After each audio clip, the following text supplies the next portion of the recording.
فلما فصل طالوت بالجنود، اب وہ جنگ کے لیے نکلے اپنے دشمنوں سے مقابلے کے لیے. طالوت لشکر لے کے روانہ ہوا. قال، اس نے بتا دیا، ان اللہ مبتلیکم، بے شک اللہ تم کو آزمائے گا. یعنی جو شخص اللہ کے راستے میں نکلے گا وہ ضرور آزمایا جائے گا. اب تم نکلے ہو جہاد کو، ایسا نہیں کہ یہ بس کوئی ٹھنڈا میٹھا سفر ہے، اس میں آزمائش ہوگی. تمہیں پرکھا جائے گا کہ تم کتنے سچے ہو اپنے اس مقصد میں جس کے لیے تم نے یہ لیڈرشپ مانگی اور یہ سب کچھ کیا. کیونکہ دعوے تو انسان بہت کرتا ہے، لیکن اس کے دعووں کی سچائی اس وقت پتہ چلتی ہے کہ جب وہ مصیبت کے باوجود ثابت قدم رہتا ہے. تو انہیں وارن کر دیا گیا کہ ان اللہ مبتلیکم بنہر، ایک نہر کے ذریعے آزمائے گا، ایک دریا کے ذریعے. آزمائش کیا ہے دریا کی؟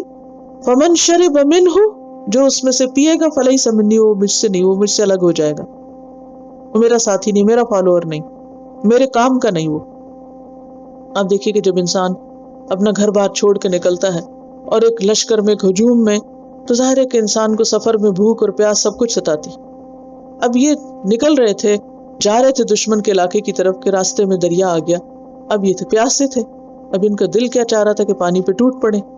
تو کہا کہ نہیں، پانی نہیں پی سکتے سوائے اس کے کہ ایک چلو پانی پیو.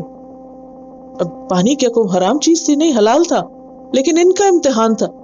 تو بعض اوقات اللہ تعالیٰ جس چیز سے چاہے امتحان لے لے. وہی چیزیں ہوتی ہیں. بعض اوقات آپ نے دیکھا ہوگا وہی لوگ ہوتے ہیں ہمارے آس پاس کے، ہمارے چاہنے والے، لیکن کسی موقع پر وہی ہمارے لیے امتحان بن جاتے ہیں. اور یہاں ان کے لیے وہی پانی جو خوشگوار تھا، حلال تھا، وہ ان کے لیے روک دیا گیا کہ نہیں، یہ نہیں پی سکتے. فمن شرب منہ، جو اس میں سے پیے گا، فلیس منی، وہ مجھ میں سے نہیں، آؤٹ. ومن لم یطعمہ، اور جو اس کو نہیں چکھے گا، نہیں پیے گا، فإنہ منی، وہ میرے ساتھ چلے گا. الا، مگر، من اغترف غرفۃ بیدہ، کہ وہ اپنے ہاتھ سے ایک چلو بھر پانی پی لے، اپنے اندر کی پیاس بجھا لے. یعنی کو بھڑکتی آگ کا تھوڑا سا بندوبست کر لے، جیسے ایک آگ پہ چھینٹا ڈال دے، بس اتنا تم اپنا منہ تر کر لو. فشربوا منہ، اب کیا ہوا؟ سب پینے لگ گئے اس سے. پانی دیکھ کے صبر نہ کیا، رہا نہ گیا.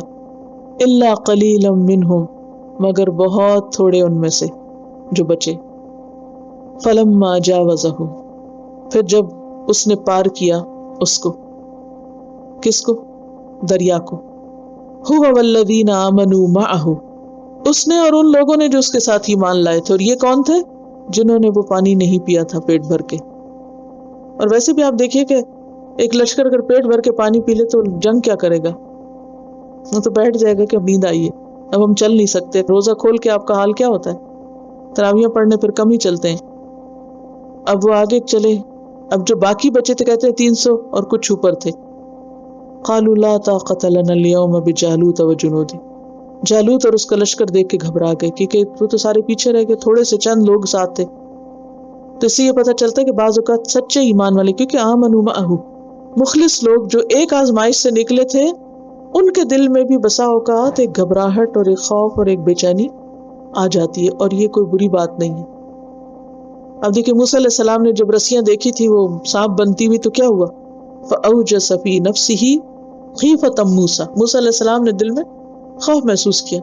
تو بعض اوقات ایک بڑی آرمی یا ایسے منظر دیکھ کے انسان کے دل میں ڈر آ جاتا ہے، اور یہ ایمان کے منافی نہیں ہے. ایسا ڈر ایمان کے منافی نہیں ہے، کیونکہ انسان ہے نا، کمزور ہے، ایسا ہو جاتا ہے. قال الذین یظنون، لیکن انہی میں سے کچھ بول اٹھے، یظنون انہم ملاق اللہ، جنہیں یقین تھا کہ اللہ سے ملاقات کرنی ہے ہم کو. جان ہتھیلی پہ رکھ کے آئے ہوئے تھے کہ اللہ کے راستے میں نکلے، موت سے ڈرنا کیا. اس سے کیا پتہ چلتا ہے کہ ہر گروہ میں لوگوں کے لیولز ہوتے ہیں. اب ایک بڑا گروہ تھا ساری بنی اسرائیل کا، اس میں سے کچھ تو چھٹ کے ہزاروں میں سے الگ ہو گئے، سینکڑوں میں لوگ بچے.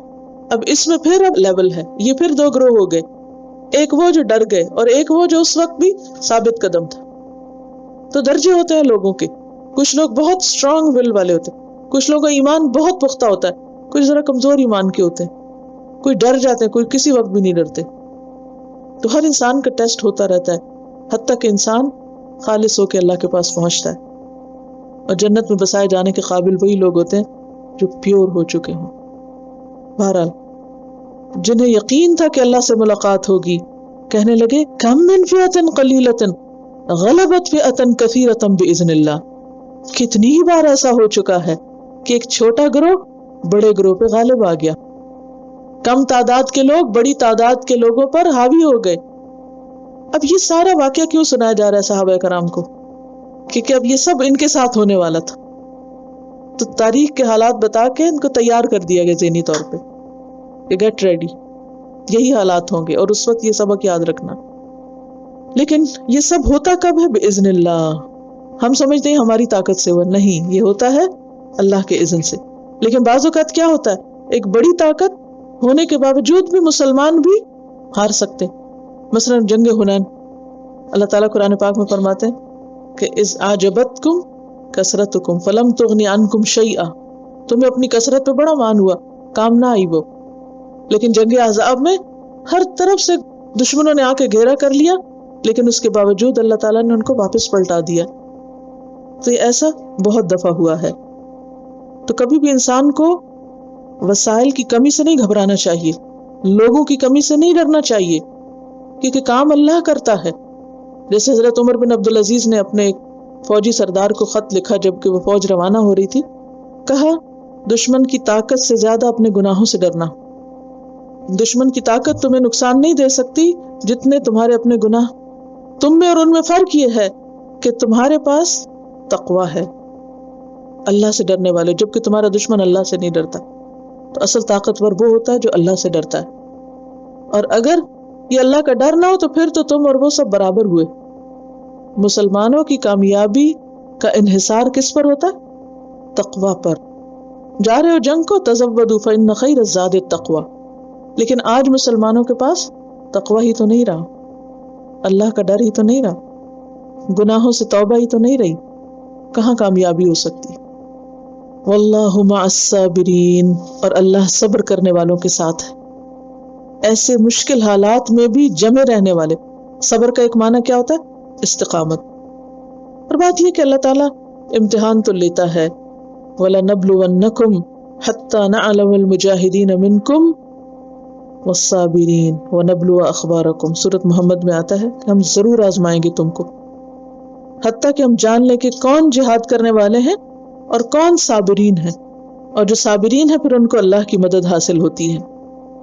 صبر کرنے والوں کے ساتھ اللہ کی مدد۔ حدیث میں آتا ہے وَعَلَمْ أَنَّ النَّصْرَ مَعَ الصَّبْرِ، جان لو اس بات کو کہ مدد، نصر صبر کے ساتھ ہے۔ کامیابی کا راز کس میں ہے؟